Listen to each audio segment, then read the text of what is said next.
So this isn't the typical coaster vlog you'll see with me at a park. I did film a Holiday World coaster vlog, but I don't know if I'm gonna post it. I'm gonna share my thoughts here because, well, I'm just gonna be honest. I got rained out of the park. So, that vlog is with all the optimism of I'm gonna get to do the whole park and I've got several hours left.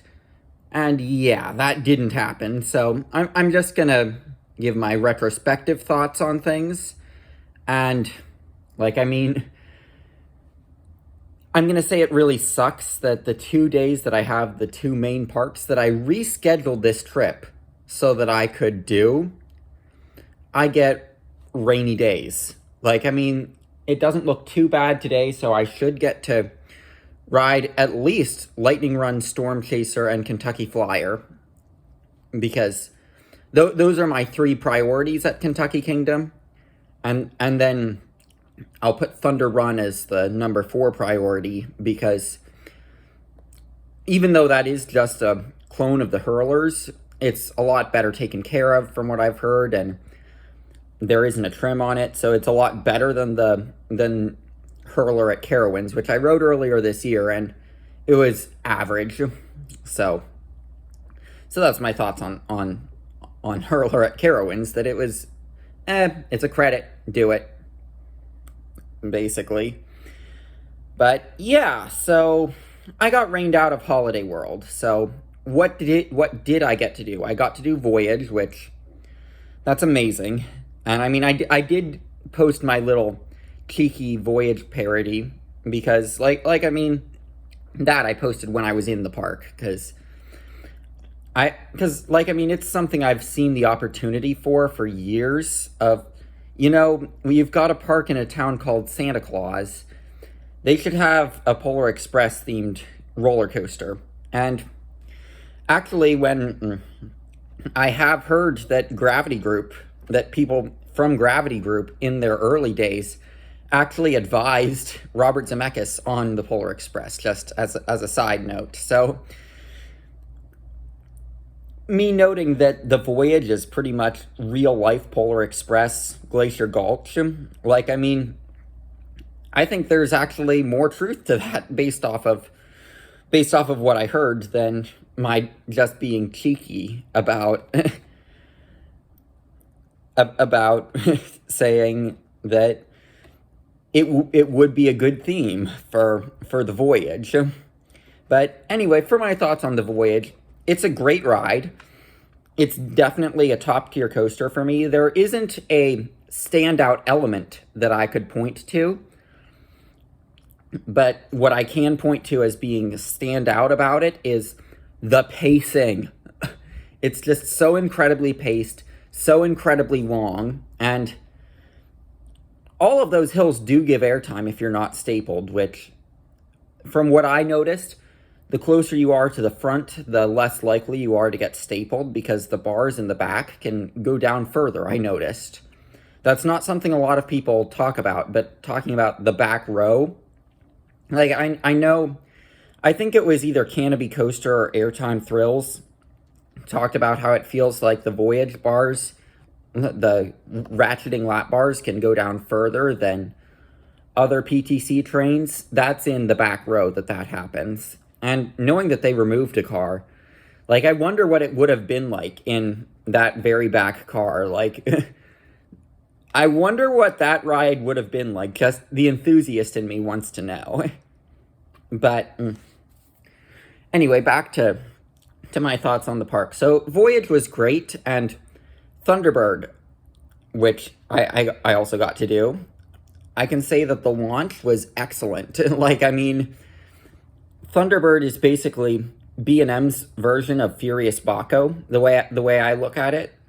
And the launch in that position, it's one of the best launches I've experienced, not gonna lie. So yeah. So, I'd say it's worthwhile that I did Thunderbird. Sorry, there's a plane overhead. I'm currently at my hotel in Louisville, where it's raining again, by the way. Does look like I'll get to do the coasters at Kentucky Kingdom, but I mean, there is rain again, so I'm hoping, crossing my fingers. The park opens in about an hour. So anyway, like, I mean, it does suck that rain on both of the days for big parks that I haven't been to. But I was also on the very last train of Legend before they were like, we're closing for this monsoon rain.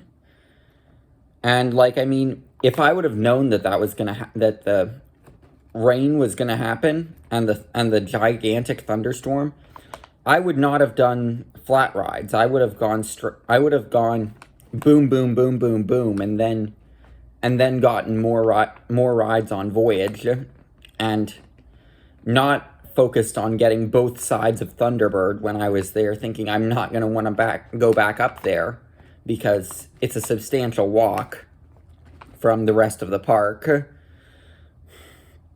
But yeah, I mean, Holiday World, I will say, it seems like a great park. I don't feel like I got to fully experience it, because, like, I got to do Voyage, Legend, and Thunderbird, and that's it for the coasters.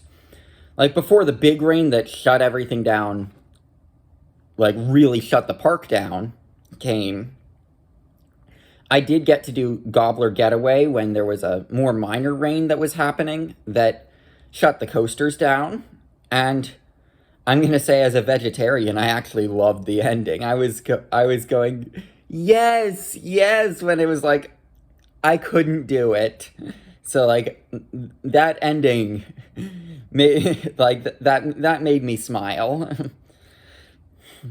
And also, I will say, there is an animatronic in the queue that I was pretty impressed by. But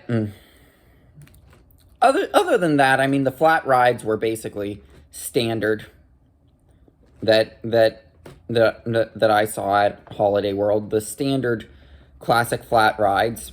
I may go back tomorrow because I worked a free day into this coaster trip, so I may go back tomorrow, and that would actually mean Raven would be my 300th credit, because I didn't get to ride Raven. Although, another thing I'm potentially thinking about is cutting south and going to Dollywood and making Lightning Rod my 300th credit. Wouldn't that be something? Because what was my 100th credit? Tennessee Tornado. So wouldn't that be a nice circle back where my 100th credit, which was right when I was starting to count credits, honestly, like, I mean, so, like, honestly, it's just, I think it was my 100th credit. Like, I mean, I didn't have the app at that point. I was just going off of RCDB, and there's something I could have forgotten. So if people ask me what's my 100th credit, I say Tennessee Tornado, but honestly, it was before I had the more accurate way of counting credits, which, I mean, I might need to fix that app pretty soon, because I can't add defunct parks, and I have not been to a park that's technically considered defunct by the app. Like, I mean, Conneaut Lake Park is defunct as far as I'm concerned. I'm never going back there with who the current owner is, but you know it's coming that park is going to be officially considered defunct by the app. So I might have to do some adjustment if it removes my credits from Conneaut Lake Park. And, like, I mean, I saw if Geauga Lake could be added, because, well, just out of curiosity. And also California's Great America in a few years. But, like, I mean, I'll probably have another app by then that I'm using. But who knows? Maybe not. Maybe I won't in the potentially 10 years before that park closes. Like, I mean, I could be using the same app 10 years from now. That would be pretty crazy. But anyway, so, I mean, oh, and another thing that I did yesterday, after I got rained out of Holiday World, it's just lovely that I had car problems when I was on vacation, and I had to replace one of my low beams, but I found a body shop that was right off the interstate that was like 15 minutes from Holiday World, where the guy who was there was super nice. He actually replaced the bulb for me, and I didn't have to be out in the rain, so super nice. I posted a review on Google Reviews of that place. The guy who did it was so nice, so big shout out to him. I know that I'm going on a bit of a tangent, and also after that, I went to Malibu Jacks in Louisville because I was on pace to have an FEC SBF spinner as my 300th credit, so I decided to preemptively knock out one of the SBF spinners before doing Kentucky Kingdom so that I could have my 300th credit not be one of those, because that's what I was on pace for. So anyway, yeah, that's probably going to do it for this little non-traditional coaster vlog